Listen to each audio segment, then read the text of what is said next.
Tere kallid podcasti kuulajad, tänases osas on meiega liitunud Jüri ja Kristjani asemel Kerko Saanov ja Annika Luik, tere! Tervist! Nendega tahaks rääkida siis nende sportlase, võistleja karjäärist ja kus kõik alguse sai ja kus kohas me siis praegu oleme. Äkki Kert teeks otsa lahti, räägiks oma võistlev sportlase karjäärist, millega ta tegelenud on ja kus ta siis praegu on, et praegu ka vist on võistlused tulemas, nagu ma arvu sain. Võistlused on praegu kulturismis tulemas, aga alustasin ikkagi kunagi Rammumäe spordiga. Algus sai siis, ma nüüd mõtlen, 2003, kui ma hakkasin Rammumäega tegelema.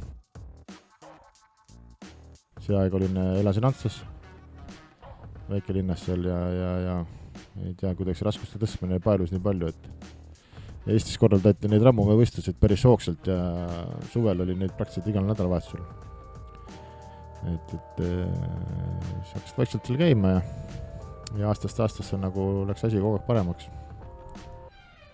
Et kuni lõpuks me siis lõime ütleme 10 parema Rammumäega lõime siis Eesti professionaalse rammumeeste ühingu. Et siis muutus see sukseks organiseeritud üritusteks kogu aeg. Ja mida paremaks sa läksid, seda rohkem kutsuti sind ka välja võistlustele. Kus sa välismaal käisid? No selle Rammumäe karjääri juures on vist kohti päris palju, et ma ei teaks, mul nüüd kõike meelde tuleb ja nimetan, aga sellised märkimisväärsemad olid siis Hiinas, oli, kus ma käisin MM-il. Tookord oli see Hiina võistlus oli ka sellepärast eriline, et esmakordselt olid võistlused 4 päeva järjest. Et iga päev tehti 4 ala. Et üks oli lõuna ajal, teine oli siis keset päeva üks ala ja viimane ala oli õhtul siis kuskil suure rahvasumma siis valgustatult ja nii edasi. Et see Hiinas üldse see võistlemine kui selline oli omaette kogemus, et nii mastaapselt pole ükski riik vist korraldanud rammumeestel võistluseid, et see oli nagu müstiline. Ja seal olid siis, too aeg oli 38 meest, olid kutsetega võistlustel. Kokkuvõttes tulin ma 6. Esimesed 2 päeva ma juhtisin kogu seda ala ja seda võistlust. Aga 3. päeval tuli see aegmine komistuskiviks jõutõmme ja siis ma jõutõmbes, kuna seal oli 38 meest, et seal ma jäin suht viimast hulka ja ma mäletan, see jõutõmme oli mul too aeg vist 280 kilo. Aga et see aeg oli see 280 kilo oli liiga väike, et sinna esi 3 sisse saada, et siis ma kaotasin seal nii palju punkte, et ma kokkuvõttes jäin siis 6. Palju sul kaal oli seal huvitav? No seal oli ka, et tookord oli see meistrivõistlused tehti, maailmameistrivõistlused olid kuni 105 kilostes, et ma sinna Hiina lendasin, siis mu kaal oli tegelikult 112 ja kuna seal toimus kaalumine, siis mäletan, et mul anti nagu, kuna me jõudsime sinna põhimõtteliselt 3 või 4 päeva varem, et siis mul anti 1,5 päeva aega see kehaga alla saada, et siis ma 7 kilo? 7 kilo, jah. See tegid. No ega see aeg ei teadnud sellest väga palju midagi sellest kaalulangetusest ja toitumisest ammugi mitte. Käisid jooksmas? Kusjuures jooksingi. Mul olid hotellid, olid need sellised suured pilvelõhku hotellid, et siis ma kütsin mööda treppe seal. Ja saunas? Ja istusin saunas seal, jah. Ja aurusaunas ja ühes saunas. Nii et mul lõpuks, kui ma kaalul astusin, mu kaal oli siis 105,8, et siis nad lubasid mind läbi. Aga järgmiseks päevaks oli mu 112 kilo jälle tagasi. Aga seal oli tegelikult teisigi mehi, aga nemad olid sellised teadlikumad kaalulangetajad, et nemad teadsid, et on vaja kaalu saada ja nad olid oma kaalu selleks kaalumispäevaks suutnud nagu õigesse punkti viia, aga minul see kogemus puudus. Kui sa ei oleks kaalu alla saanud, kas nad oleks sind siis tagasi saanud? No võt ei tea. Võib-olla ei oleks lihtsalt lastud, et olekski tiksunud sealt pealt vaatajana. Kuigi jah, et ütleme see aeg, kui me võistlusime Rammumäe ajal, see oli siis ütleme minu tippaeg jäi siis 2005. kuni 2009. aastasse. Et see aeg võib öelda, et see Rammumäe sport kui selline profitasemel oli üsna tasustatav spordi alla. Kui sa olid ikkagi esi-3, siis see tasu, mis sulle selle koha eest anti esi-3-kus, et see oli päris märkimisväärne. Et selles mõttes oli hea võistelda, et ma just kui olingi siis profisportlane, kes elatus siis spordist. Et jah, ja seda enam, et meid nagu võistlused toimusid pidevalt välismaal, et me siis käisime küll Ukrainas, ütleme Euroopas oli nagu pidevalt, et küll Ungaris, Läti, Leedu, Soome, et siit need võistlused toimus nagu suve jooksul hästi palju ja erinevates kohtades. Ja siis kutsetega tähendab seda, et nagu kõik teil maksti kinni, eks ju? Jaa, sellele oli niimoodi, et põhjus, kui sa koduuksest välja astusid, siis alates sellest maast oli, kõik kulud olid kaetud, et kui sa läksid sinna lennujaama taksoga või viides siin keegi autoga, siis võeti kütteid sekka. Et see aeg oli see, ütleme, üsna niisugune hiilge aeg oli rammumeestel. Et oli tõesti, oli hea võistelda ja motiveeriv võistelda, et oli kuhu pürgida ja mis minu eesmärk oli rammumees spordis oli, too aeg oli, mul eeskujuks oli Andrus Murumets, kes võistles siis Ameerikas Arnold Classicul. Aga see aeg ei olnud see, et kui sul on raha, et siis sa sõidad siin ise, aga nagu tänapäeval, et saad seal amatöörides võistelda, et see aeg tuli see kutse sinna välja teenida. Ja selleks siis tuli saa kuue sisse tulla maailmameistrivõistlustel. Et olgi Hiinas ma jäin 6., aga see aasta ma kutset millegi pärast ei saanud sinna Arnold Classicule. Aga sealt järgmisel aastal siis oli 2008 oli Ukrainas võistlused, maailmameistrivõistlused jällegi. Et seal ma tulin 4., et siis sealt ma sain selle kutse kätte. Ja sain oma Arnoldil ka ikkagi ära käidud, ja Schwarzenegger oma silma küll nähtud, et ütleme nii, et eesmärk sai täidetud. Kas Eesti võistlustel ka minu meelest siin 10 või isegi natuke rohkem aastat tagasi tegelikult need auhinnad olid päris korralikud, et siin igasuguseid traktoreid ja mootorsaagi ja kõike sai? Ja, võt oligi, ma räägingi, et see aeg oli, ütleme siis nii, et kui see mitte sai... ainult välismaal nagu... Mitte ainult välismaal, jaa, et see aeg, kui meil sai loodud see Eestimaa rammumiste ühing, professionaalse rammumiste ühing, et siis et me kui mängisime see aeg, olid need võimalused, sponsorid olid helgemad, et kuna see perioodi sinna buumiaegsesse perioodi, seal 2006–2008, siis ütleme, sponsorid olid üsna helged alati, et need kohatasud olid siis üsna kõrged ka meil Eestis, et tasus võistelda ja tasus käia, et juba see aeg tekkis selline olukord, kus sa nagu igale külavõistlusel läinud just sellepärast, et kui sul tekib seal külavõistlusel mingi vigastus, et siis sa ei saa nagu oma selles siis päris võistlusel osaleda, et siis hakati nagu vältima juba neid niisuguseid külavõistluseid. Ja rammuveevõistlustel tegelikult need vigastused on väga kerged tulema, et... No jaa, sellest võib isegi pikalt rääkida. Et minu esimene niisugune suurem vigastus oli, kui meil oli niisugune meeskondlik võistlus, kus oli siis meeskonnas, ma võin nüüd eksida, oli Andrus Murumets, mina, Meelis Pungits ja äkki oli Lauri Nämi, kui ma võib-olla eksin selles 4. mees, aga oli niisugune meeskondlik üritus, kus siis olidki Baltikumi meeskonnavõistlused, Eesti, Läti, Leedu ja seal oli kiviala, ehk siis pidid kivi tõstma üksteise alla seal ja seal oli 160 kilo kivi, mille ma pidin siis üles tõstma, aga need olid pandi niisugustesse metallrõngastesse enda kõrgusele. Ja kui ma selle suure jõuga selle kivi nagu endale üles tõstsin ja et õla peale panna, et ta sinna korvi pista, et siis mul tegelikult hakkas tasakaal ära kaduma. Ja ma haarasin käega sellest rõngast kinni ja sama momendil lükkasin selle 160 kilose kivi siis sinna rõngasse ja jätsin ühe näpu siis sinna alla, et mis siis lõikas automaatselt mul näpud otsa maha.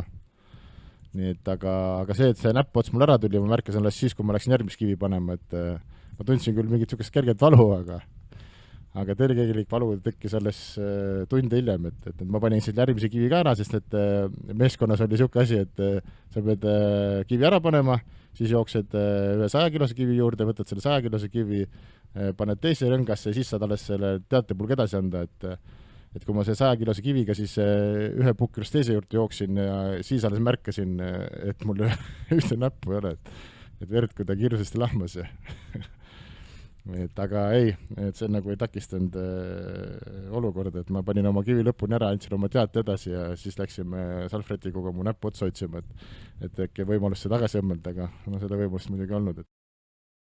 aga sellised põlve ja hüppeliigese ja seljavigastused on vist kõigil? no see on vist niisugune tavapärane, jah. Sellel on ka pikk lugu jälle, et oli samamoodi jälle Leedu võistlustel, kus siis oli niisugune ala, kus, et no see oli individuaalne, et see ei olnud enam meeskondlik. Et tuli võtta 280 kilost kohvrit, joosta sõiduautoni, tõsta sõiduauto külje peale ümber, võtta uuesti 120 kilost kohvrit ja tagasi joosta, et kuna jõud oli palju ja ega väga jõuga ei arvestanud, siis jooksid oma kiiruga nende 120 kilost kohvritega, jooksid sinna autoni, tõstsin selle suur-urraaga selle auto sinna ülesse, aga see auto pidi nagu sinna püsti pidama jääma külje peale. Aga nii kui ma ümber keerasin ja nägin, et see auto hakkab nagu alla vajuma, siis ma mõtlesin, et ma olen jõle kõva vend, et ma püüan selle auto kinni. Aga no kahjuks nii kõva vend ei olnud. Et nii kui see auto mulle rinnaku peale vajus, siis mul üks põlv põhimõtteliselt murdus ära, et külje peale. Et siis enam püsti ei saanud ja siis ma kahjuks enam ala lõpuni teha ei saanud, et kuimgi väga tahtsid. Ja no seal on vist selle Leedus oli tookord see meediapilt oli huvitav sellepärast, et mind viidi tookord võistlusplatsilt Roklaga minema, mitte toodud Kandraraami, et seda pilti ketrati päris tükk aega igal pool. Aga see põhimõtteliselt, ütleme siis nii, et lõpetas ka selle Rammumäe karjääri, sest ma pikalt olin voodis, kõndinud tükk aega ja siis karkudega hakkasin käima ja nagu nii kui kargud alla sain, siis oli vaja kohe jõusalli minna, et kui ma läksin jõusalli, tegin rinda, surusime selle 200-ga, tegin postiga trenni, 200 kilo võtsin rinnale, esimene kord surusid ära, mõtlesin, et ma surun veel, aga kuna mul üks jalg oli kipsis, siis ma ühe jalga maha ei toetanud. Ja diagonaalis jooksis põhimõtteliselt see pinge nii palju rinnalihasesse, et mul murdus siis ülemise või selle vasaku rinnalihas kõõlused, lihased ja kõik jooksid nagu pooleks. Et ühesõnaga jah, kui ise aru ei saa, siis keha õpetab. Kaua sa kokku seda Rammumäest tegid, mitu aastat? No 2003 ma alustasin ja 2011 lõpetasin. Ja siis nagu peale seda Rammumäest nagu see põlvevigastus ja kas need annavad nagu elu lõpuni tunda või? No ütleme, see näpuvigastus, põlvevigastus mitte niivõrd, aga see, ütleme, see poolik ring ehk siis ütleme nii, et mul ühte rinnalihast justkui ei ole. Et mul küll see kõõlus tookord opereeriti tagasi, aga rinnalihased olid niivõrd kahjustatud, et neid enam tagasi tõmmatud, et mul ongi, ütleme siis vasakus rinnas on mul täna niisugune auk, et kui seda pingutada, et siis ütleme, kui rihas ja kui sellist kuju ei ole, et täna ma rinnalt surumist ma ei olegi just sellest ajast väga enam teinud, et maksimaalselt, kuhu ma tavaliselt rinnalt surumisel lähen, ongi niisugune 60-70 kilo, et ega ma sealt poolt enam üles minna ei saa, sest mul ei ole võimalik pingutada, kuna mu lihas ei toeta seda surumist. Aga nagu, mingi eluliselt oluliste tegevuste juures see ju kuidagi ei mõjuta. Ei, ega ta mul elada laseb selles mõttes, et lihtsalt trennis on see, et ma olen oma treeningutest välja lüütanud siis rinnalise trennid. Et põhimõtteliselt, minu arusaam on, et see Rammumehe, see võistlused ja see treening ja see on nagu väga tervisele kahjulik. No ta ei ole tervisesport, jah, ütleme siis nii. Eriti noortele vist ei soovita. No võt, see peadki jälle, et täna need noored on, oli ka meie ajal, ütleme siis, kui meie see võistlesime, et oligi tihtilugu see, et olid kuidagi, tulid suure raaga ja tahtsid need suurte raskusteni jõuda. Et see aeg õnneks olid need raskused veel niisugused inimväärsed. Et täna see noor poiss sinna Rammumäe karusseli sisse saada, siis ta peaks väga tugevalt tööd tegema. Et sinna profidesse sisse saada, sest need raskused on muutunud utoopiliseks. Profide tase on hästi kõrge. Et väga hulluks on läinud, jah. See tõmme on 350-400 ja... No jah, see 350 on tänapäeval vist tundub, et niisugune soojendusraskus, et kus eelmine nädal Rauno just tegi siis, ta oli vist masterklassis veel, et tegi siis selle masterklassi maailmarekordi, ta tegi 476 kilo. Uskumatu. Et see on juba, jah, niisugune natuke kosmos, et aga tal on ka hästi palju vigastusi, need hüppeliigesed. Rauno on jah meister vigastustes, et ta oleks niisugune paras materjal kuhugi haiglasse näidiseks, et mida saab teha Rammumäe spordiga, kui suuresti on ennast võimalik vigastada ja mis asju vigastada. Aga ei, ta on kuidagi suutnud alati vigastustest alati välja tulla ja et tänase päevani teeb, et väga tubli. Ma ei oska nagu muud midagi väga öelda. On küll, jah. Ja siis edasi, kui sa Rammumäest ei teinud, mis sa siis Ramumist teinud, ütleme, sportidad ikka edasi on ju, jõusaalis käisid ikka edasi, kuna mul oli oma spordiklubi ka, et siis ma laiendasin oma Võru spordiklubi tookord selle arvelt, et kuna ma 90-ndatel tegin boksi, et siis ma hakkasin vaikselt seda boksi uuesti tegema, kuna ma Rammumist enam ei teinud. Ja tegin treeneri litsentsi endale ära ja hakkasin siis boksitrenne Võrus andma. Boksisin ka samaaegselt ise, et ma küll võistlustel jõudnud, aga kuna ma olin rammumees oma suure kehakaaluga, siis ma boksisin raske kaalus ja siis ma aeg-ajalt sain käia, siis kutsuti mind, kui Tallinnasse tuli see Soome profiboksi Robert Helinius. Et siis kutsuti mind talle sparringupartneriks, et siis ma käisin Robertiga alati seal Tallinnas boksimas, et kui sparringupartner lihtsalt, kuna mu see kehakaal lubas talle nagu vastaseks olla. Aga pikkuse vahet ei olnud? No pikkuse vahel oli meelet, et põhimõtteliselt oleks pidanud taburetile ronima, et siis saaks ta lõua kätte. Boksis ongi see, et kehakaal võib sama olla, aga siis kui üks on nagu lühikene ja jäme ja teine on pikk ja peenikene, siis tal on ju käed-jalad ka pikemad, eks ju? No ilmselt ikka, jah. No seal on ikka, ütleme jah, et seal on võimalik alati ju lähedale saada ja noh, saab ikka ka boksida, et ei ole probleemi. Okay. Et lihtsalt on strateegia vaja paika panna.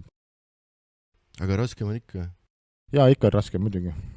Et talle lähedale saamiseks on seda enam, kui inimene on ju profiboksi, et ta ei tiksu niisama seal ringis. Et ta keeruline muidugi oli, aga siuke õpetav, ütleme nii. Ja siis peale seda boksi, mis sa tegid? Peale boksi ma mingi moment hakkasin Tartusse spordiklubi ehitama, oli vist äkki 2015 vist hakkasime ehitama jah, see Tartusse. Ja 2016 vist avasime siin Tartus ja siis ma jõudsin kuidagi, kuna me boksiga siin, ütleme siis nii, et selle Tartu spordiklubi on nagu võrreldes mu eelmiste nii Ansta spordiklubi kui Võru spordiklubiga on nagu kordi suurem. Ütleme, see juhatamine ja siin see majandamine võttis mul nagu enamus ajast. Et siis ma enam selle boksiga nii väga ei tegelenud, et me saime kokkuleppele siis Tartu Taiboksi klubiga, kes hakkas siin trenni andma. Neil olid omad treenerid, neil olid omad, mina andsin neile saali, et nagu toimetasid ja ma sain nagu selle, ütleme siis nii, et need treeningud enda kaelastus kui ära. Aga nagu ma ütlen, et trenni juures oled niikuinii kogu aeg, et siis üks moment leidsin, et tahaks proovida kulturismi teha. Et tundus siuke põnev ja huvitav asi, et eks algul see toitumisse ennast lülitamine või siis kulturisti toitumisse lülitamine oli siukene üsna keeruline ja nagu natuke arusaamatu, et seal kui rammumees sa sõid ju alati massi pärast, et sa sõid nagu palju ja kogu aeg, et siis nüüd tekkis olukord, kus sa pidid igat toidukorda kaaluma, sa pidid teadma, mida sa sööd, palju sa rasvu sööd, palju sa valkusi sööd, palju see süsivesik on, et see siukene pidev arvutamine ja mässamine, et see nagu oli üsna keeruline, see toidu valmistamine, et ma arvan, et kui mul Annika poleks neid toitusid kaasa pakkida, et ega see sinna maal olekski jäänud, et selles mõttes, et nagu mu kodune toetus oli siis niivõrd suur, et ma sain sellega siis tegeleda, et sa alustasid siis, me elasime tegelikult Võrus ja siis sa käisidki Tartusse ja paksime kõik söögid talle kaasa, siis ta tuli Tartusse oma söökidega ja õhtul koju uuesti tagasi Võrru ja siis niimoodi see toimis ja niimoodi see harjumus sisse sai, sest et siin ei olnud aega kuhugi lõunale minna. Aga ma tahtsingi seda küsida, et kas sina tegid siis kõik aeg süüa, või? Jah. Et nagu kõik need grammi pealt, kõik need valgud ja rasvad ja süsivesikud ja sina panid paika, või? No selles mõttes paika pani mul esimeseks treeneriks oli Dmitri Uiba, et tema oli see ikkagi, kes meil selle kaalud asjad paika pani. Et lihtsalt mul oli menüü, oli kodus külmkapi peal, oli magnetitega peal ja siis Annika lihtsalt siis kaalus ja pakkis ja nii nagu vaja oli, et nii nagu ette kirjutatud oli. Et ise ei pidanud väga palju mõtlema, et lihtsalt võtsid... Harjumus tuleks sisse. Just nimelt, see võtab aega tegelikult. See on, ütleme, inimestele, kes siis üritavad kaalust alla võtta, noh tänaseks ma võin juba öelda, et ma olen ise nagu väikest viisi toitumisnõustaja, et täna need kliendid, kellega me tegeleme, siis tegelikult on, ütleme, see rutiini saamine inimesel, et see on kõige raskem, et ma olengi alati selgeks üritanud teha, et anomised inimesed tulevad, et mul on toitumiskava vaja ja mis ta maksab, et siis me oleme alati soovitanud, et proovige kõigepealt isekeskis endale mingi harjumust tekitada, kas te suudate juua päevas vähemalt 1,5–2 liitrit vett, kas te suudate päevas juua vähemalt või süüa vähemalt 4 korda päevas korralikult kaalutletud toitu, selles mõttes mitte kaalutud, aga kaalutletud, et sa tead, mida sa täpsemalt sööd.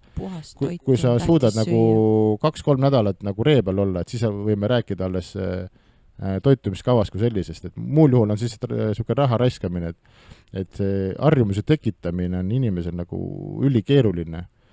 Et see ahvatused, mis me ümber on, et need on nagu väga kerged, inimene väga kerge murduma nende peale, et kahjuks ta nii on, jah, et ütleme siis väga väike protsent on see, kes tegelikult seda toitumiskava jälgib ja alati ma ütlen seda, et ei ole paremat ja halvemat toitumisnõustajat, on lihtsalt iseendaga tegelemine väga halb, et kui sa ikkagi ise ei suuda selles rütmis asjas kaasa minna, siis tegelikult ei ole vahet, kes see selle toitumiskava sul teinud on, et sa pead nagu suutma iseennast motiveerida ja iseendal mingi eesmärgi looma, et mingi asi kätte saada. Siis on asjal mõtet. Aga ütleme niimoodi, et kui sina tahad seal kaalus juurde võtta, Annika tahab kaalus alla võtta ja siis keegi kodus veel on niisugune vahepealne, kes nagu kommi sööb ja Coca-Colat joob ja kas siis sealt ei teki kuidagi nagu seda komistuskivi või niimoodi, et kui kõigil on nagu see toitumine on täiesti erinev, mis asju nad söövad, näiteks võib-olla mina ei söö kala üldse, ma ei tea, sina ei söö liha üldse. No see ikka on, ütleme, täna on meil lihtne et kuna me tegeleme mõlemad, nii Annika tegeleb siis bikiini fitnessiga, mina kulturismiga, et muidugi see on kergem. Aga ütleme, algul oli ikkagi see, et mina sõingi oma karpidest ja tegelikult Annika sõi kodus midagi muud, et seda enam, et lapsed sõid üldse veel 3. asju, et minu jaoks oli eesmärk ees, et ma tahtsin võistlema minna kulturismis. Ja see, mis nagu kodus toimus või mida keegi teine sõi, see nagu mind ei seganud üldse, et ma ütlengi selle koha peal veel kord, et sul tuleb endale ikkagi mingi eesmärk luua. Ja kui sa seda teha tahad, siis nagu komistuskivisid ei saa olla. Et kui sa selle komistuskivi leiad, siis järelikult sa ei taha oma eesmärgi nõuda, et niisama lihtne see ongi. Aga sul on siis eesmärk olnud nagu ükskõik mida sa teed, ükskõik mis spordialaga sa tegeled, sul on siis eesmärk olnud ikkagi nagu see võistlemine, eks ju? No ikka alati, jah. Et see nagu motiveerib. Selles mõttes, kui lihtsalt niisama no ma olen ise enda pealt märganud, et kui mul ei ole mingit kindlat eesmärki ees, siis väga lihtsalt lähevad need kommid suhu, väga lihtsalt ma teen pühapoti pannkooki ja nii edasi, et kui mul eesmärki ei ole, siis ma nagu väga näpuga järgi ei aja, et ma küll tean, mida ma söön, on ju, aga ütleme, neid libastumisi on rohkem. Kui mul on täna eesmärk ees võistlustele minna, siis see nagu hoiab mind ree peal. Mitte libastada. Aga igal inimesel tegelikult iga inimene peaks endale mingisuguse eesmärgi nagu valima, et mitte et just nagu see kulturismis nagu võistlema minna, sest tegelikult just nagu see võistluste eelne periood, see ongi selle kulturismi, kõik selle trenni ja selle elustiili juures nagu kõige kahjulikum või kõige rohkem nagu tervist rikkuvam või et kui nagu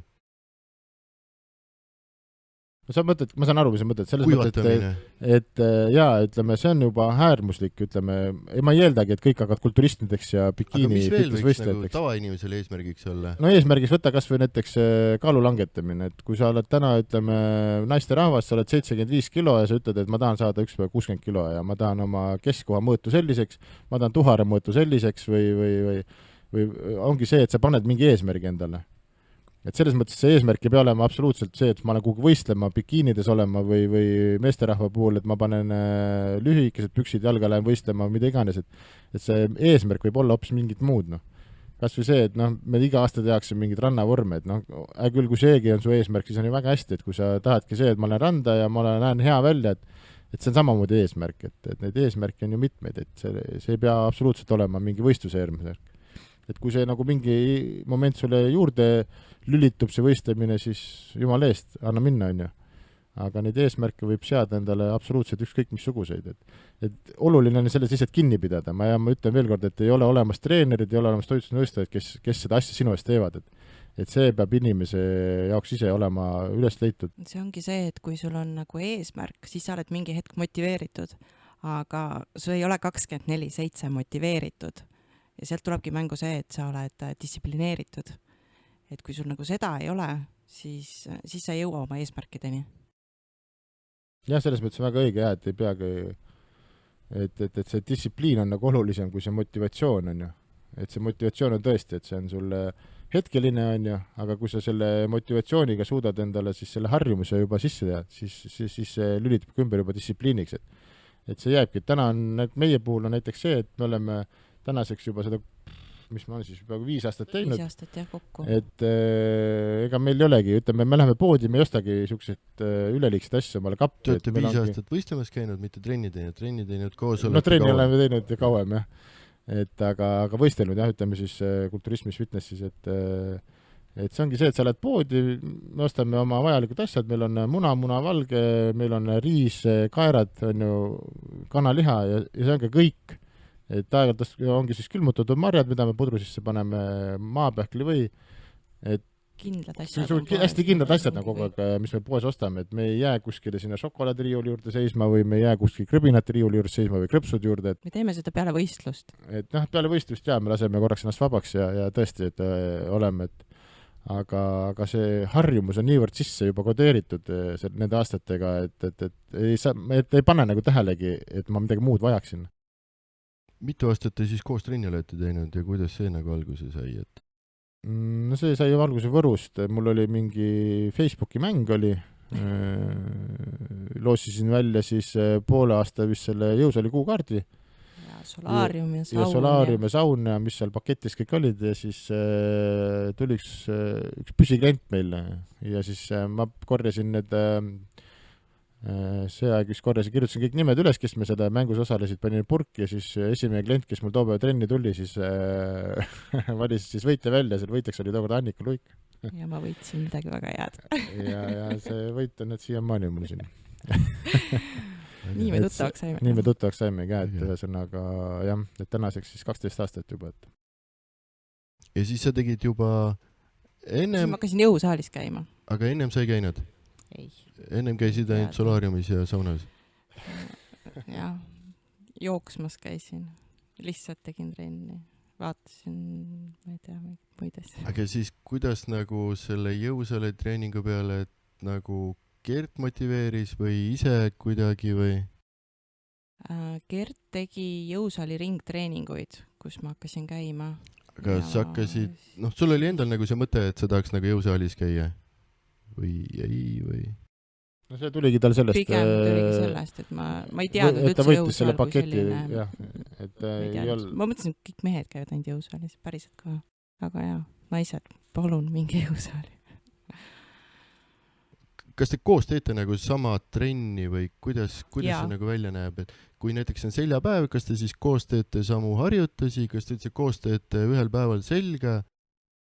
Mingi aeg tegime kogu aeg koos. Mingi aeg tegime muidugi, jah, pidevalt koos, aga praegu... Me motiveerisime üksteist. Aga praegult on niimoodi... Lugesime üksteise korduseid, jah. Praegult on niimoodi, et mõlemal on nagu võistluseesmärgid ees, et ega siis... Ja kuna Annika on lisaks ka juuksur, et siis ta ei ole 24/7 siin jõusaalis. Et ta teeb oma tööd ja minul on oma aeg, et siis me aeg-ajalt küll teeme koos, aga alati ei klapi need. Et... Aga kas sa mäletad seda, et kuidas nagu... Või Annikal oli kõik aeg hästi palju motivatsiooni, et trenni teha või pidi teda alguses natukene tagant surkima või? Ei, ma ei pidanud surkima, selles mõttes see aeg oli, kui ta selle võttis, ta võttis selle rõõmuga vastu ja tundub, et ta on siiamaani rõõmus, et ta selle vastu võttis. Ja ühtegi nädalat või kuud või ei ole vahele jätnud? Ega ei... Trenn jääb vahele siis, kui me oleme puhkusel. Puhkusel, jah, et ega meil rohkem vist ei olegi. Ja siis me otsime ka kuskilt jõusaali. Üldul küll, jah. Aga selle toitumise koha pealt nagu uuesti, et kas nagu naistel ja meestel see on ikkagi erinev, eks ju, et ei saa päris nagu... Kogused on erinevad. Kogused on erinevad, jah, et ega ütleme see toitumisvalem on nagu kõigil üks, et sa lihtsalt arvutad välja kehakaalu põhiselt, siis selles mõttes nii nagu meie lähenemine on selline, et me arvutame siis välja vastavalt kehakilogrammil, kas inimene võtab alla või üles, on ju, vastavalt siis rasvad, valgud ja süsivesikud, on ju. Et on ka treenerid, kes teevad kaloraaži põhiselt neid toitumiskavasid, et meie seda meetodit ei ole kasutanud, et me üldjuhul arvutame välja siis ikkagi toitaine põhiselt need valgud, rasvad ja süsivesikud. Ja siiamaani on see asi toiminud ja me ei leia praegu, et me peaks hakkama oma süsteemi muutma. Et siis põhimõtteliselt, kui mõlemad koos trennis käivad siis söövad ka isegi samu asju ja lihtsalt kogused on erinevad. No täpselt, kogused on erinevad. Ütleme, toitained kui sellised meil kapis suht ikkagi samasugused, et ega meil on suures karbis riis, suures potis kana ja köögikaal ja igaüks paneb oma karpi nii palju, kui vaja on. Jah, et toitained on täpselt ühed samad. Et kes paneb sinna pähkleid juurde, kes paneb sinna avokaadot juurde või oliiviõli, et sõltub sellest, mis parasjagu toidukord on kellelegi. Kui praegu seda juttu niimoodi kuulata, siis tundub nagu väga lihtne. See ongi väga lihtne. Ütleme, kui ma seda kulturismi ei teinud, ma istusin siin pidevalt kontoris, siis mul oli kogu aeg peavaluks see, et ma otsisin netist välja, kus on mingid päevapakkumised ja kuhu ma sõidan ja kus ma söön ja siis alati võttis liiga palju aega mul päevast, et ma nüüd lähen lõunale sinna sööma, siis ma peaks kella 3-4 uuesti sööma, siis ma peaks koju minema seda tegema. Et täna on mul see, et mul on oma karbid kaasas, ma vaatan, kell tiksub, ma võtan oma karbi, panen mikronahju, soendan üles ja söön ära. Asi on lahendatud, et see on elu nagu kordi lihtsamaks teinud toitumise koha pealt. Ja seda enam, kui see annab nagu keha välimusele niivõrd suure muutuse, siis ma ei näe nagu põhjust seda nagu muuta ka. Kas niimoodi tuleb odavam ka vist? Oi, kordi odavam. Me siis naerame, pidevalt arvutame, et väljas söömas käivad väga jõukad inimesed, et kui seal praad maksab seal 15-20 €, kohati veel isegi rohkem, et me arvutame mitu kilo kana me saame, et üldjuhul selle ühe praes me saame 3 kilo liha, et seda me sööme seal rahulikult 2-3 päeva, et toitumine on niimoodi kindlasti odavam. Et kahtlemata. Eriti kui Gerdil läheb kuskil kilo liha päevas. Jah. Et toidu kohta sa lähed, et mis toidukohad pakuvad? Nad pakuvad sulle hulgimsüsivesikuid ja siis väike törts kana, et tegelikult peaks selle suhe peaks olema täiesti vastupidi, on ju, et aga jah, paljud inimesed käivadki selle maitse pärast, et meie otseselt nagu maitse pärast, ja loomulikult meil on need kanad on maitsestatud ja riisid on maitsestatud, aga selles mõttes nagu enda järgi, et tihtilugu me oleme üksikud korrad ikkagi söömas käinud väljas, siis me ei tegelikult ükskõik kui kallis siis toit on, nagu öeldakse, et mida kallim, seda parem, aga ütleme nii, et ei suuda seda sööki seal väga nautida, ütleme nii, et need maitsed on liiga palju ja tundub nagu üle soolatatud ja sest kuna me enda toidus väga soola ei kasuta, siis ükskõik, kus sa midagi sööd, siis tundub, et keegi on räigelt soolaga liialdanud, et see keha on väga kiire harjuma ikkagi nende asjadega, et samamoodi nagu kohviga, et ma olin meeletu siuke cappuccino sõltlane, ütleme siis nii, ja kui mul treener ütles too aeg, et kindlasti cappuccinot ei, piimatooted ei, et kohvi on musta, et siis tundus nagu ulme minu jaoks, aga täna ma ei, must kohv on väga hea. Ja kes ei kannata juua ilma piimata, siis proovige kaneeliga. Just. Okei. Kas nagu, mis ma tahtsingi küsida, on see, et kas nagu, praegu nagu tundub natukene, et kui sööd kõik aeg seda sama asja, kas natukene nagu üksluiseks ei lähe? Paljud küsivad siis seda, aga tead ei lähe. Ja reisil eriti me mõtleme, et igatseme oma riisi ja kana taga, et ei. Just ongi jah, meil niisugune 2-3 päeva oled reisil ära ja siis sööd nagu, ütleme nii, et lubad endale kõike, mis siis väljast võimalik osta on ju, jäid seda asju, aga see ongi niisugune 2-3 päeva ja siis tunned, kuidas sul on raske olla, sul on pea käib ringi ja nagu ei ole asi õigena. Ja siis tunned sellest oma kannast ja riisist niivõrd puudust, et kui sa koju tuled, siis tegelikult naudid jälle seda oma rutiinis olemist. Ja loomulikult need pitsad ja pastad ja burgerid ja need on kõik nagu ahvatlevad ja need lõhnavad juba niimoodi, et kohe tahaks. Aga ma oma klientidele ütlen ka, et kui sul on diiselauto, siis bensiini sa sinna sisse ei pane, et selle kehaga on täpselt sama, et kui ta saab korralikku toitainet, siis ta toimib hästi ja kui ta saab mingit jama, siis kellel ei tööta seedesüsteem ja kellel on ainevahetus aeglane, et täpselt nii see ongi. Jah, see on väga õige. Aga see riis ja kana ja mis näiteks maitseainete kasutate või tahaks nagu? Meil on riis, on vist üldjuhul karriga tehtud, et meil on see multikukker, me paneme riisi keema, siis paneme teelusikad ja seda karrit juurde, et ega me soola vist ei olegi sinna väga, ei ole vist kunagi pandud, et ongi see karriga riis ja ongi kõik, meil on kana maitsestatud. Kana maitsestatud, jah, et me ostame seda erinevaid fileesid, meil on alati filee, on ju, kanafilee, iseasi, kas ta siis mingis marinaadis, et kas ta on siis jogurti marinaadis või mingis vürtsi marinaadis, et seal see on niisugune ainuke asi, mis me ei söö nagu seda kuiva, tuima kanafileed, et me oleme ostnud seda maitsestatud fileed. Ja meie jaoks on need juba erinevad maitsed, et sellest piisab, jah. aga seal ei ole ka ainult see kana ja riis, eks ju, et Ja kala on no kala on ja muna ja munavalge ja ega seal menüüs meil rohkem palju ei ole, et ütleme massiperioodil, sõltub perioodist. jah, massiperioodil oleme lülitanud, et mul on see Norveise lihasöön, see on ka niisugune ainukene muutus ja lõhe on vahepeal jah, massiperioodil, aga enne võistluseid on üldiselt kana ja valge kala. aga toidulisanditest? Tead, toidulisand on ka niisugune natuke, kuidas ma ütlen, üle haibitud asi, et ega neid toidulisandeid, kui su toit on nagu grammi pealt üldjuhul paigas, siis sul sa ei vaja seda lisatoidulisandeid. Ma mõtlen selles mõttes nagu mingid valgujooke või nagu nad on massilisajad ja dieetveid ja tegelikult ei ole otseselt vaja, kui sul toit on niivõrd paigas, siis see on nagu niisugune natuke ületähtsustatud asi, et kui sul on nagu aega selle toiduga tegeleda ja olla, et jah, et kui on inimesi, kellel ei ole aega, et ta võtabki selle shake'i kaasa, ta joob selle ära ja tal on mureta, et ta on oma selle valgukoguse kätte saanud, aga kui peale trenni seda isoveid me ikkagi peale trenni ma seda isoveid on kasutanud ja, aga nii palju kasutanud, ma olen aeg-ajalt pudru sisse segan hommikuti seda isovei proteiini, et see on ka vist ainukene niisugune tõsine toidulisand, mis meil on. Valgupulber ja, et kui sul ei ole seda sööki kaasas kõik aeg või siis ikkagi, et aga mingit kreatiini või midagi, mingit trennieelset ergutit ei kasuta? Ei tea, ei ole. See ei ole olemas niisugust ergutit, mis peab olla motivatsioon ja eesmärk, ma ütlen pigem, et see erguti on ka niisugune samamoodi niisugune nagu kohvi, väga hea, jah. Niisugune reklaamtrikk, ütleme siis nii, et tegelikult siis ergutist, mis ta sul ergutab, et ta annab sulle beta-alaniin on sees, mis paneb su keha kihelema ja siis sa tunned, et see nüüd on niisugune, ütleme, pigem psühholoogiline aine, et sa kuradi jood ära ja tunned, et sa oled nüüd motiveeritud ja hakkad räigelt trenni tegema.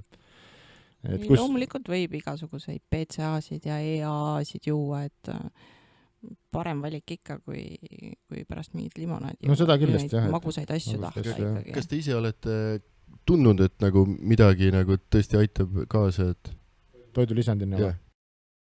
Ei tea, ei ole. Ma ei oska nagu ühtegi toidulisandit eraldi välja tuua sellises mõttes, et praegu on nagu, ma räägin, et praegu on nagu toit on niivõrd paigas, et ongi ainukene asi, mis meil on, ma räägin, et pudru sisse see proteiini segamine, et see on ka kõik. Aga trenni teete hommikupoole, õhtupoole, lõuna ajal? Mina teen siis, kui mul aega. Annika teeb siis, kui aega on. Ta teeb muidugi iga hommik teeb kardiot kodus, et tunnikene, iga hommik tund aega teeb. Sõltub perioodist, aga jah, selline 30 minutit kuni 60 minutit, oleneb kui kaugel on siis võistlused. Ja praegu on? 60 minutit. Iga hommik? Iga hommik, 7 korda. Annika teeb hommikut, jah, mina teen pärast trenni see tund aega, et kuidas teil nagu trenn välja näeb, et kui pikalt te teete, kas te teete pigem nagu kiiresti, et ei viimasel ajal on ikka klapid peas ja selline tund-poolteist maksimum oleme me saalis. 1,5 mitte rohkem. Ja.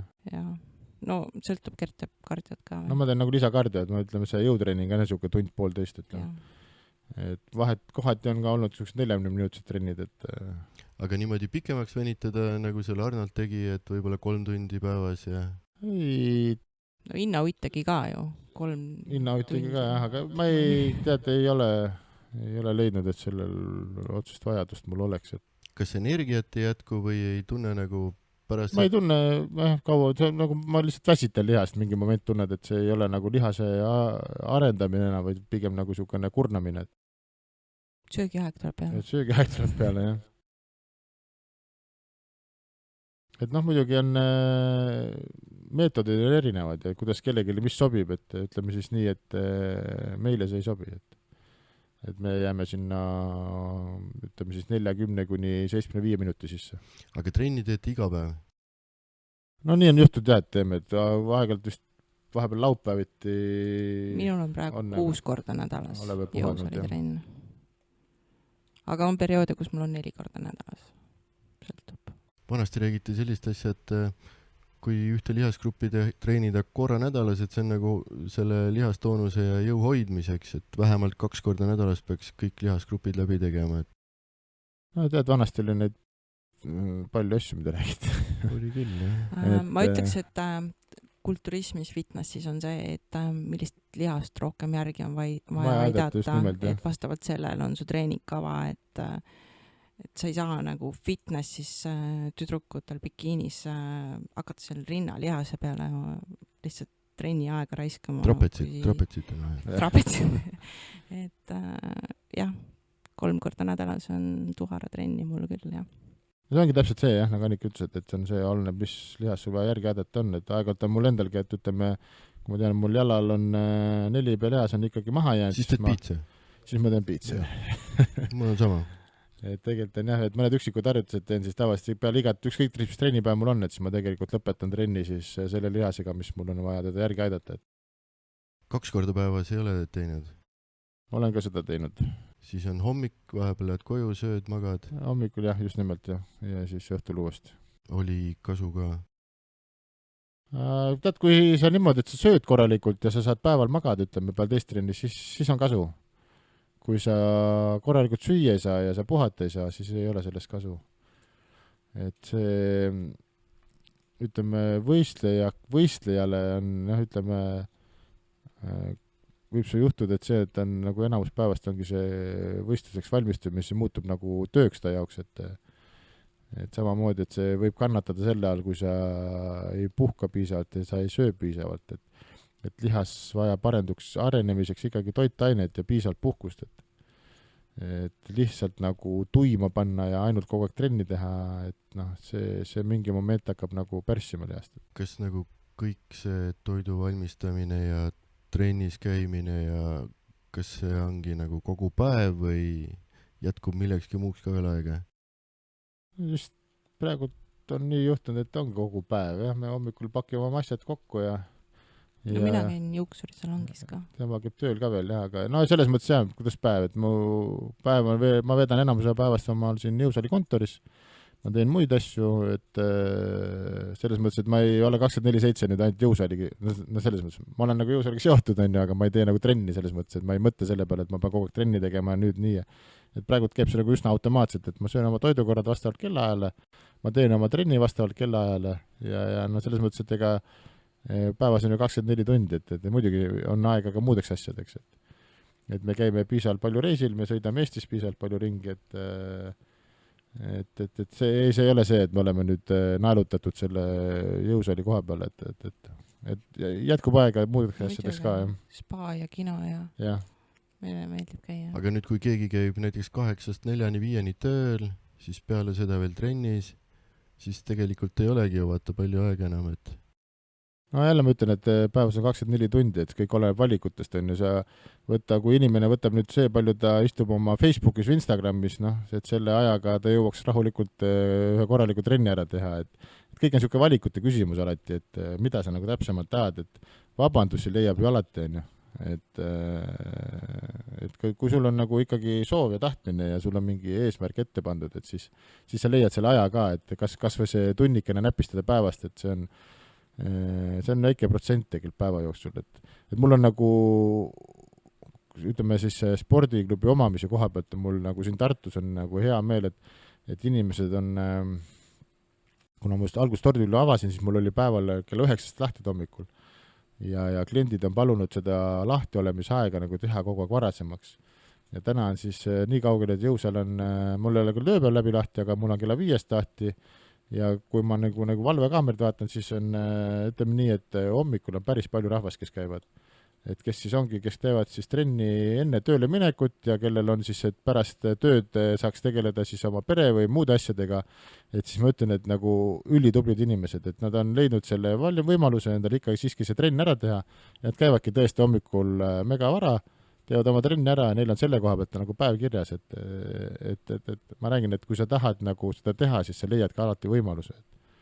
Et kas või need võimalused, kes on inimesed on mul palunud siis selle saali lahtioleku aja nagu varasemaks tuua, et see on ka võimaluse leidmine. Aga käivad ka päriselt kella 5 juba või? Jaa, käivad ikka, jah. Uks läheb lahti, siis on inimesed saalis, et teinekord on, ütleme nii, et hommikuti rohkem rahvast kui lõuna all. Kuidas üldse saali läheb, et? Noh, ütleme, täna ütleme siis nii, et koroona elasime üle, et nüüd on järgmine probleem, et on energiakriis ja see energiakriis on tegelikult, kuidas ma ütlen, kordi hullem, kui oli see koroonakriis. Et see, millised arved mul täna laua peal on energia pärast, noh, see paneb nagu natuke juba kukalt kratsima, et kas mul on mõtet selle asjaga niimoodi jätkata. Et ei ole tasuväri? Et suvel kindlasti mitte. Suvel on, täna on suvi toonud mulle sihukese miinuse, et mul on nagu päris tõsiselt pean kaaluma, et mis ma nagu edasi teen. Et kui see kaua see nagu see energiakriis kesta võib, et kaua siis see riik nagu selles mõttes nagu ettevõtjaid ja üldse inimesi koorib, mitte ainult ettevõtjad, vaid ka tavalisi inimesed, või selles mõttes, et mitte tavalisi inimesi, et inimesi nagu koduselt, et see on nagu, ütleme, raskesse olukorda pannud, ütleme siis nii. Et praegu järjest nagu üks kriis teise kriisi otsa, et võitle palju sa tahad, ega mingi moment on, ütleme siis mu klientuur kui selline on jäänud samaks, ütleme, rahvaarvu poolest, aga kulud on tõusnud nagu 40, kohati isegi 50%, et see on nagu ilmselge, ei ole võimalik nagu selles tuules nagu väga pikalt purjetada, et no vaatame, ma täna veel midagi nagu kindlat lubada ei saa või öelda ei saa, et mis või kus, et loomulikult ma üritan vastu pidada, aga kui see kriis nagu venib ja sellele lahendust ei tule, et siis tuleb võib-olla tõesti kõige hullem stsenaarium vastu võtta, et no vaatame, praegult veel üritame ikkagi vee peal püsida. Aga põhimõtteliselt see jõusaali pidamine on ikkagi nagu sulle väga tähtis, eks ju, et? Absoluutselt, ma selles mõttes ma ei tegelegi millegi muuga, et 2005 ma oma esimese jõusaali avasin, sellest ajast saati olen ma jõusaali juhtinud, jõusaali eestvedaja olnud, et sporti propageerinud, et ma ei tee mitte midagi muud, et see sport kui selline ongi see, mis mul siis leiva lavale toob, et ma ei tee nagu selles mõttes midagi muud, et nagu mul siin mõned treenerid on, kes siis teevad nagu põhitööd, teevad mujal, et siis on see kobi korras tehakse treeneritööd, et minu jaoks on 100% see igapäevane asi, millega tegeleda, et seda enam on nagu kahju vaadata, kuidas riik nagu suga käitub, et kurb selle koha pealt. Aga ma ütlen, et ma olen seda nii kaua teinud ja ma olen juba neid vitsasid saanud siit ja sealt, et ma olen üsna tugeva psüühikaga juba selle koha pealt, et ma karastunud piisavalt, et ma praegult veel toimetan edasi, jah. Loodame, et hullemaks ei lähe enam. No jah, seda me mõtlesime koroona ajal ka, aga no näed, suudetakse Eesti juhtimine on täna ikka nii lappesse läinud, et ei oska enam nutta ega naerda, et tundub, et siuke koroona ajal pandi küll saali kinni, isegi seal Tallinnas Virbi MyFitness läks kinni ja vist midagi veel ja...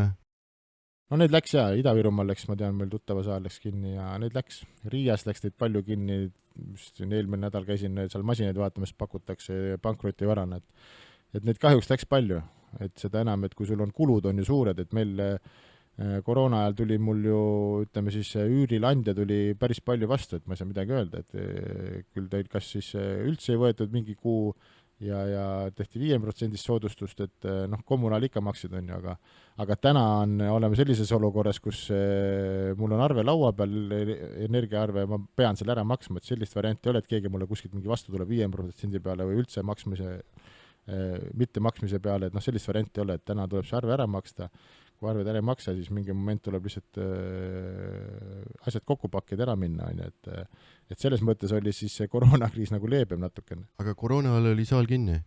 Koroona ajal oli kahjuks saal kinni, jah. Me siin võitlesime ühtepidi, teistpidi, eks inimesed on näinud ja lugenud on ju, aga käisime ka kohutus me muidugi kokkuvõttes võitsime, on ju, aga see ei anna tagantjärgi nagu seda, et see moment oli olukord selline, kus me raha ei teeninud, on ju, et meil tiksus ja kuna meil tuli isegi kommunali maksta, siis see tähendas ilmselgelt miinust, et see ei ole nagu, et sellisel viisil ettevõtlust jätkata, noh, on ilmselgelt, on ju, et mida suurem saal, seda suuremad on su ka kulud, et ma ei imesta üldse, et paljud saalid ennast kokku pakkisid, et kurb, ütleme, see olukord üldse ülemaailmselt on väga segane, et kuigi igal pool just räägiti, et selleks, et nagu sellest koroonahaigusest tervelt või võimalikult tervelt välja tulla, peaks just nagu olema treenitud ja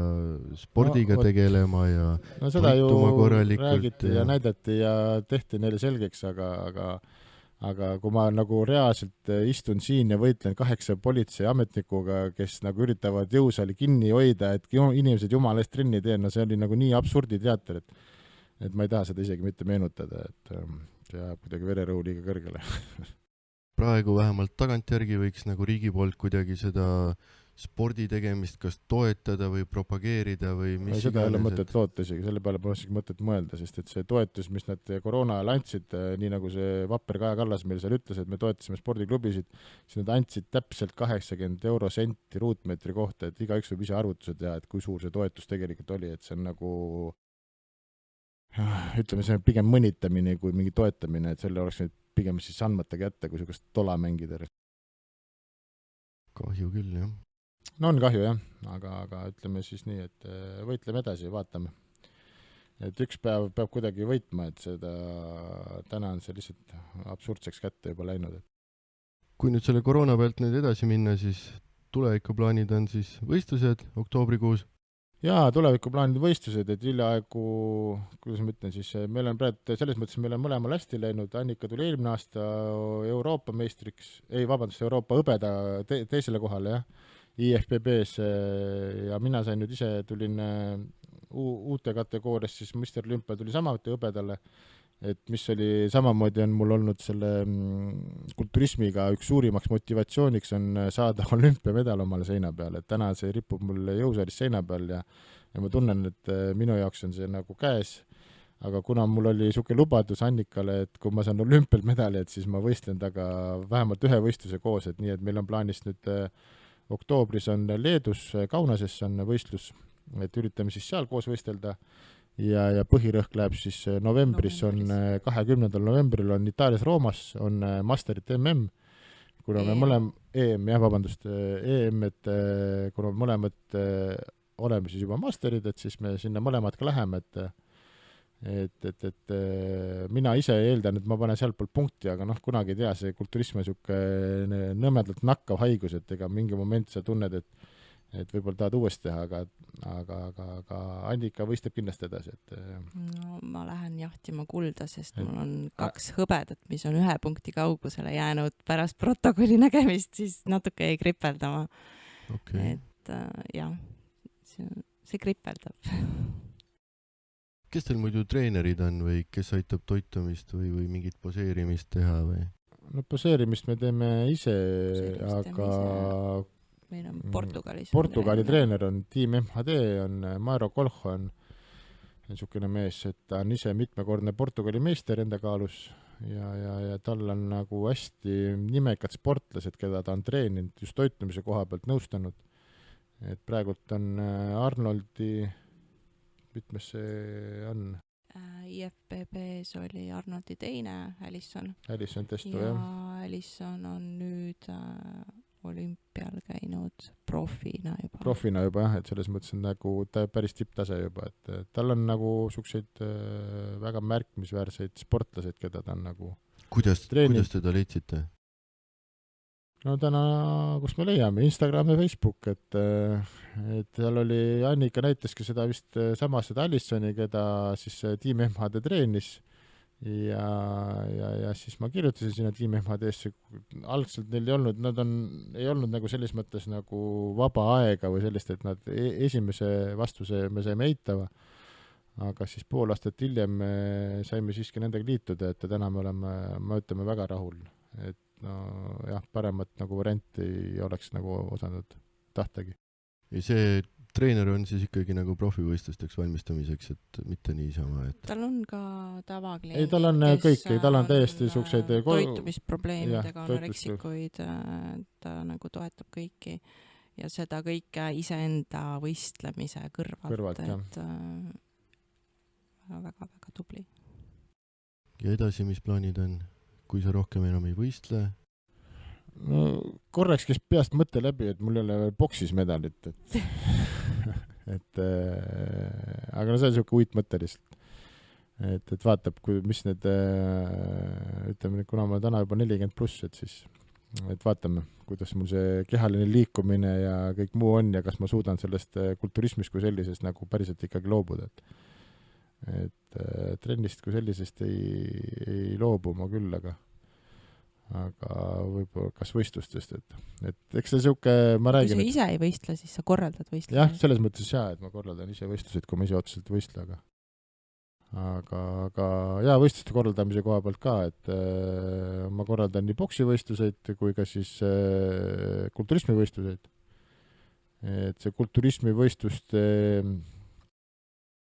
kuidas ma ütlen, siis vajadus tuli siis sellest, oligi see koroona aeg, kui me valmistusime kõik nii mina kui siis Tallinnast Jüri Leinvald ja Edo Vald ja kes meil seal kõik oli, suur punt ja käisime suure raaga kogu aeg koos poseerimistrennides ja siis tuli seal koroona aeg ja jäeti võistlused ära ükshaaval järjest.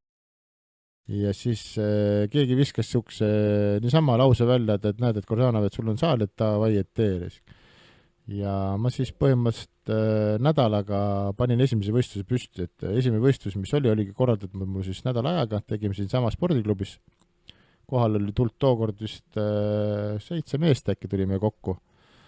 Ja sellest ajendatuna kuidagi siis ütleme nii, et see tagasiside oli niivõrd positiivne ja niivõrd energiat andev, et ma nüüd olen siis juba 3. korda, et seekord oli siis veel nii suurelt, et me saime Karrin KS Tartus tuli meile sponsoriks, ta andis meile siis enda need autosalongi ruumid, et me saime ta teha nüüd seekord päris suurelt, et tegime siis kulturismi kuni 90 kilo ja 90+.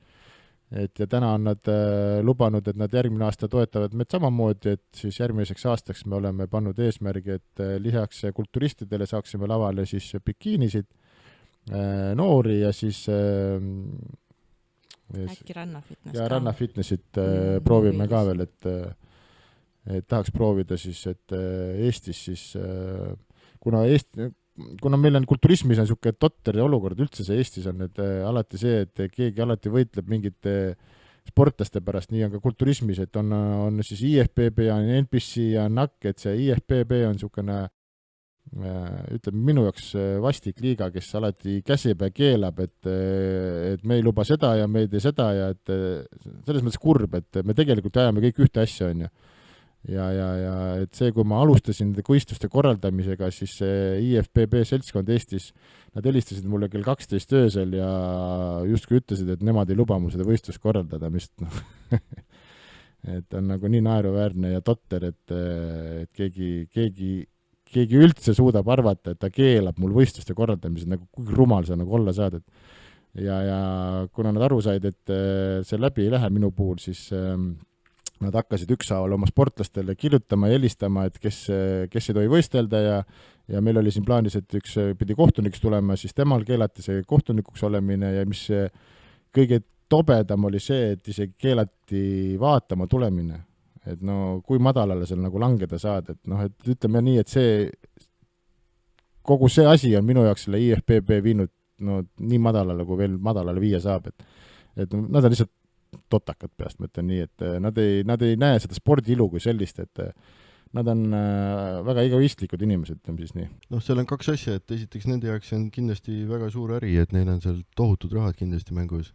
No ongi rahad, aga ja sinu jaoks kindlasti see ei ole äri, et sa tahad nagu seda sporti nagu ülistada ja edasi aidata ja ise võistelda ja et no just nimelt jah, et vaata, see ongi see 2 leeri. Nemad ei suuda enam on, nagu on siis need, kes loevad igat senti seal, et jumala eest, Jah. et ma pean selle saama ja nende ohtu siis või hirm siis ongi see, et ma võtaks justkui need sportlased ära, aga nad ei mõtle selle peale, et nagu kui me koostööd teeks, meil oleks nagu sportlased võib-olla kordi rohkem, aga see on ühesõnaga, ma olen neid rääkinud ühtepidi, teistpidi, aga see on nagu lootusetu nendega mingit kokkuleppel jõudnud. Teistes riikides ka käinud, kas see olukord on ainult Eestis niimoodi või on mujal? See ongi täpselt ainult Eestis niimoodi, mis mingi nagu kõige rohkem nagu, ma ei saa öelda, et vihale ajab, lihtsalt nagu üllatama panebki, et kui sa käid igal pool mujal, seal on NPC sportlased, seal on NAK-i sportlased, seal on IFP sportlased, kõik on ühes kohas lava peal. Ja ainukesed totakad, kes meil on kuradi kaikad kodaras loopimas, on meie enda eestlased, et see on nagu lihtsalt masendav, et ma tõesti ei tea, miks nad seda niimoodi teevad, et ma olengi selle Eesti Kulturismiliidu presidendiga ühes lauas istunud ja rääkinud ja kuidas ta kiidab ja seletab kaasa ja nii kui ma püsti tõusen, selja keeran, siis on jutt hoopis teine ja tehakse mingeid totrad artikleid ja no ütleme nii, et ei ole just väga ilusa käitumisega seltskond. Seda enam, et me ju teame, et igal pool mujal on ju toimuvad võistlused, kus saavad kõik võistelda. Et mis meil siin Eestis viga siis on, et see on niisugune pikk ja sügav teema, kuhus laskuda, et sellest võiks nagu rääkida ja lõpuks ei saa sellest ikka aru, et mis nendel inimestel nagu päriselt viga on. Minu jaoks on see nagu spordi arendamine kui populariseerimine see, et mulle meeldib inimesed selle juures on ja et no muidugi, et kokkuvõttes on ju minu jaoks ka see äri, et mina tegelen spordiklubiga kui sellisega on ju, et see propageerib ka võib-olla minu juurde rohkem tulemist, aga ütleme see võistluste korraldamine kui selline, see on minu enda vabast ajast täiesti tegemine, ma ise leian sinna sponsorid, teen ja olen, et kahju, et need siis teised seda asja samamoodi näed. Et nende jaoks on niisugune 10 küünega vastu olemine, et mis on nagu äärmiselt kurb. Selle Eesti Kulturismi ja Fitnessi Föderatsiooni eesmärk peakski olema ju spordi edendamine ja spordi edendamine käibki suuresti läbi võistluste korraldamise ja ei pea just olema nagu nende korraldatud võistlused, võib ka nagu teistele korraldajatele kaasa aidata. No võt jah, et see on nende ampluaast on see täiesti väljas, et peaasi, et inimesed nagu tegelevad selle spordialaga. No just nimelt, jah, nad muidugi on mulle mitu korda öelnud ka, et näed, et teil on umbes, et selles NPC-s ei ole justkui seda siis steroidi kontrolli ja neid asju, aga mitte keegi, mitte kunagi ei ole keelanud kellelgi selles mõttes kontrollima tulla, on ju. Et see on nagu nii totter ja siuke nagu totrad vabanduste välja toomine ja iseenda õigustamine ja me teame ise ka, et meie Eesti tuntud kulturistid, et ei ole mõtet rääkida, et me oleme puhas ja me sööme kuradi ainult proteiinimuna, et siuke selle nagu, nad muudavad selle spordiala vastikuks, ütleme siis nii, et ma ajan ikkagi oma asja edasi ja minu võistlustel võivad võistelda kõik, kes arvavad, et nad võistelda tahavad, et ühesõnaga seesama Korsa sportweekend, mis särki mul selles on, et me üritame praeguseks siis tekkida niimoodi, et toimub siis iga aasta maikuus. Et täna on ta siis kolm korda toimunud, et järgmine aasta tahaks kindlasti jälle teha. Et vaatame.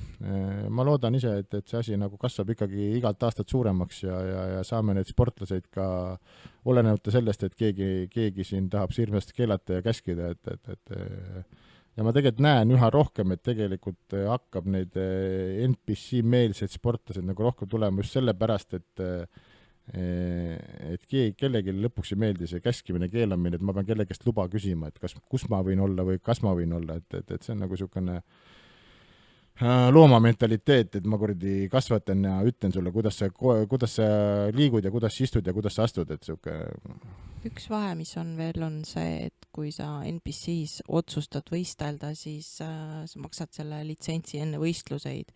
IFBB-s maksad sa aasta alguses selle litsentsi ära, olenemata sellest, kas sa nüüd oktoobris lähed lavale või ei lähe. Et see on hästi niisugune rahaline organisatsioon, et ega seal sportlaste peale otseselt, seal on pigem see, et mida rohkem sportlaseid ja ükskõik kuidas, et nojah, nagu sa ütlesid ise ka, et see on, nende jaoks on see puhas äri, jah. Et ma saan aru, et raha on vaja ja võistluste korraldamiseks ka, aga seda on võimalik ka teha niimoodi, et sa otsidki need sponsorid toetad, muidugi ütleme siis välismaal on need hästi suured ja mastaapsed, et aga kõike võimalik teha, kui on tahtmist. Ja mis meil peaks tegema, et selle spordiala, just see võistlemise ja selle spordiala enda vastu oleks rohkem huvi ja kas nendest võistlustest ainult on kasu või peaks midagi muud seal muutuma, et no tegelikult on ikkagi see, et see võistlusbaas kui selline, ütleme siis nii, et täna on ikkagi see sotsiaalmeedia on niivõrd tugev, et ega ikka vaadatakse see, et mida suurem võistlus ja mida nimekam võistlus ja kui sealt tekib ikkagi sul niisugune iidol ja asi, et siis ikkagi üritatakse seda inimest jälgida ja järgida, on ju, et see, kahjuks on siiski see võistlusbaasilt üles ehitatud niisugune spordiala, et sul tekib see, et sa tahad samastuda siis kellegi väga tugeva, kellegi väga hea väljanägemise iga inimesega, et pigem tulebki ta sealt ikkagi, et ma arvan, et võistluseid peaks tegema ja seda sporti saab ikkagi propageerida ainult läbi võistlust ja selle koha pealt selle koha pealt ma üritan nagu tööd teha ja et seda asja arendada. jah, ja kindlasti on vaja hästi palju väga häid treenereid, et kes nagu inimesi edasi aitavad, et muidu on nagu päris lihtne see käega löömine ja jah, et muidugi on see ka, et treeneril on ka vahe, et siin et igaüks, kes kuradi juuniorites korraks laval käib ja korraks bikiinid või lühka või püksid endale jalga saab, et seda ei saa nagu võtta päris treenerina, et siin on, minu terve Tallinn on täis neid kuradi Instagrami tüdrukuid, kes korra käisid kuskil lava peal ja täna nad üritavad olla tipptreenerid, et ma ei leia, et see nagu päris treener on, et treeneril peaks olema ikkagi mingi pikema kogemuste pagas ja nii mitte ainult võistlemisest, kuid ka treeningutest, vigastustest ja kõigist sellistest asjadest, et kuidas vigastustest välja tulla, kuidas motiveerida mingiks võistluseks, et see teadmiste pagas peaks olema mitmekülgne ja suurem kui ainult see üks võistlus.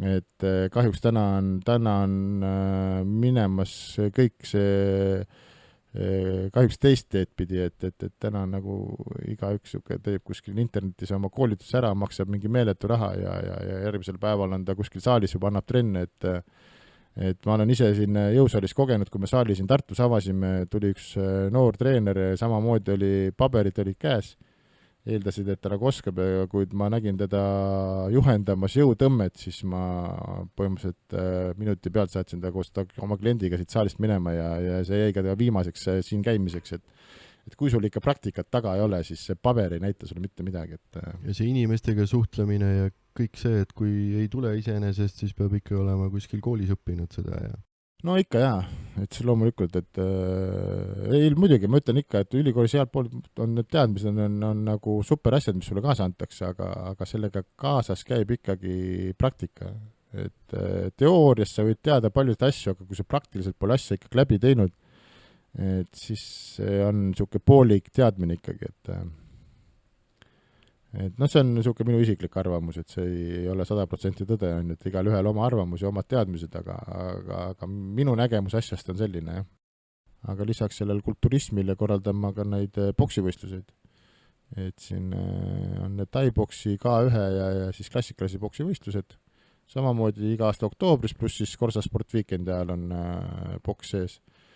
Lisaks on Korsasport Weekendi ajal ka käesurumisvõistlused olnud nüüd ka 2 korral vist juba ja arvatavasti jäävad nad ka siis edaspidistel viikenditel, et me üritame seda, ütleme Korsasport Weekendit ka nagu laiendada mitte ainult siis kulturismi ja boksi baasi pealt, vaid üritame nagu iga aasta mingi uue spordiala veel sinna sisse tuua, et järgmise aastaks on samamoodi mingid mõtted, et tahaks seal paar asja veel juurde tuua. Kas te mingite teiste spordiklubidega koostööd ka teete, et näiteks mingi käesurumist, et kus seda üldse Tartus saab harjutada või õppida või?